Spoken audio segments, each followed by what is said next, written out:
success and European qualification. They're now struggling in the First Division and on Saturday took their heaviest beating of the season, 5-1 away to Hibernian. It's proving to be a big test of character for manager Jimmy Nicholl, but Martin Geisler found him still in good heart.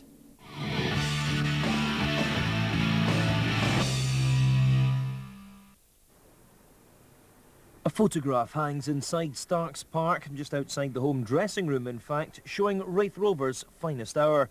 It was taken in the Olympic Stadium Munich at half-time during a UEFA Cup second round game. That scoreboard has become part of Kirkcaldy folklore. What's perhaps even more astonishing than the scoreline, though, is the fact that the picture was taken just 3 years ago. Nowadays, the side are struggling in the First Division, and the passengers who travel down the East Coast main line look out on a club which has taken a somewhat spectacular jump off the rails. As it turned out, Raith Rovers eventually lost that tie against the Germans, but the club, and in particular the manager, won no end of admiration. Jimmy Nicholl left, but after an unhappy spell down at Millwall, a change in the Raith boardroom coaxed him back north. His second spell in charge, a sharp contrast to the glory days. Well, what you try to do is you're sitting there, you work with lads during the day, and then you sit with your accountant in the afternoon. And whenever you're first faced with it, and it hits you that here's the position you're in, and you've got to do this, and there's your deadline for doing it, and you've got to make sure by the end of November this happens. You've got to make sure by the end of January this happens. Well, it's one of them jobs that you try to keep it to yourself. You let Alec know, of course, but you try to keep it away from the dressing room.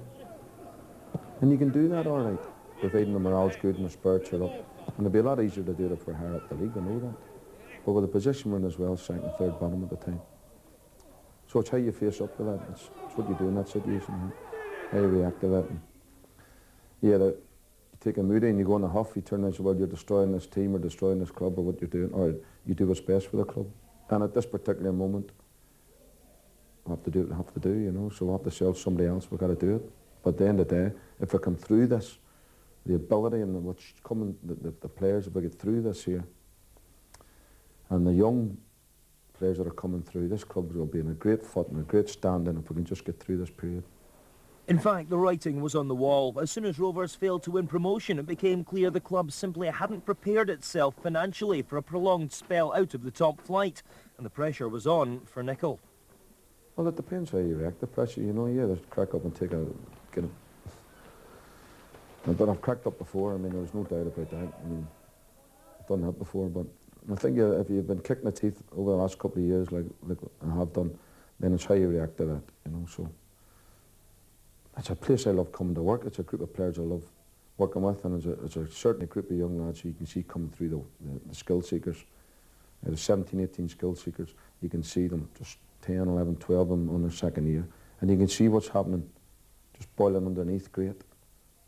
And that's what excites you about working. I know the icing on the cake is the first team getting promotion last year, the first team maybe getting promotion this year, but it's out the window now by the looks of things. It's unrealistic that we've got to make sure we just get our thoughts together, keep the players as tight as we can, and let them know the importance of staying in this division. Looking at these trophies over your shoulder, souvenirs, if you like, from the last time you were manager at Raith, League Championship trophies, League Cup trophies, European mementos, have these ever become a millstone round your neck in terms of people's expectations of Jimmy Nicholl as Raith Rovers manager? They might do, but people turn around. See, there's two different squads entirely. You look at Gordon Dales and Peter Ellison's and Big Sean Dennis's, Sinkies and all these. As soon as you went in the art dressing room, there was one line after another, and you had to stay on your toes, and everybody's trying to come out with a better one than the last one before. And they're all a good age group. And the average age might have been 27 and a half, 28 years of age. But it's not the case now. And things just fell into place there. Very, very fortunate that there's a group of players. I look at it like Northern Ireland. Northern Ireland, we believe, in 82 and 86. You just had a group of players that are just at the right age, and things just came good. It was great. And that was a 4-year period. And some clubs are like that, where you just get it all together. Clubs at our size, the bigger clubs can keep that going forever and ever. But a club our size, it just happened that for them 4 or 5 years, it was great. Now I'm talking about this period now, where they're all different. And the average age sometimes in our park has been 21 and a half, 22 years of age. Sometimes they're sitting quietly, they're quietly competent, but there's no great banter flying about it. just closer to the game, they're a wee bit more, where the older you are, the more relaxed you are. And if you get 7 or 8 in the dressing room like that, it's great. But I enjoy it just as much with these ones. They're quiet, there's still a few characters in the dressing room, but not as many as there was. And it's a different group of players you're working with, but the ability is still there in it to be seen, you know. And if we just get through this, like I said, I find it just as enjoyable without having achieved anything.